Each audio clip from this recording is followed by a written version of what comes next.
আসসালামু আলাইকুম রহমতুল্লাহ।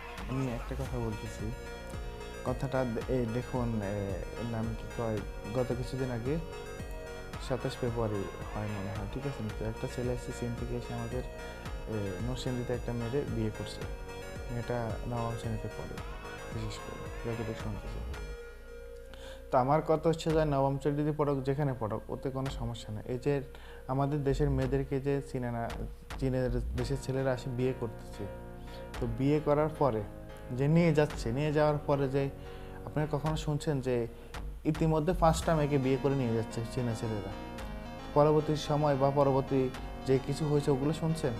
এদেরকে নিয়ে ওখানে কি করতেছে? আচ্ছা, চীন দেশে কি কোনো মেয়ে নাই? চীন দেশে মেয়ে নাই, ওদেরকে চীন দেশে বিয়ে করতেছে না কেন? সবচেয়ে বড় কথা হচ্ছে গিয়ে ওরা হচ্ছে গরিব, চীনা দেশের ছেলেরা, ঠিক আছে? দ্বিতীয় কথা হচ্ছে ওখানে বিয়ে করতে হলে আপনাকে গাড়ি লাগবে, বাড়ি লাগে, ইত্যাদি ইত্যাদি। বাংলাদেশে আসার পরে বাংলাদেশের মেয়েরা সস্তা, আসছে সহজে, মেয়ে পেয়ে গেছে, বিয়ে করে নিয়ে যাচ্ছে। নিয়ে যাওয়ার পরে ওখানে কি শুধু বিয়ে করে নিয়ে গেছে শুধু ওরা ব্যাস বউ হিসাবে থাকবে এরকম না। দেখবেন এখন রমজান মাস, আপনার যেতটুকু বিবেক বুদ্ধি আছে বা ভাবুন, এদেরকে নিয়ে যাওয়ার পর ওইখানে এভাবে বসায় রাখবে না, ঠিক আছে? সবাই সবার মাইন্ড সেট করে রাখে, নিয়ে যাচ্ছে। এই পর্যন্ত 5টা মেয়েকে নিয়ে গেছে, আপনারা দেখুন, আপনাদের সঙ্গে রাখতেছে। এদের সবার চোখ দেখুন, নাক দেখুন কিভাবে এরা এক একজনকে বলে নিয়ে আসার জন্য।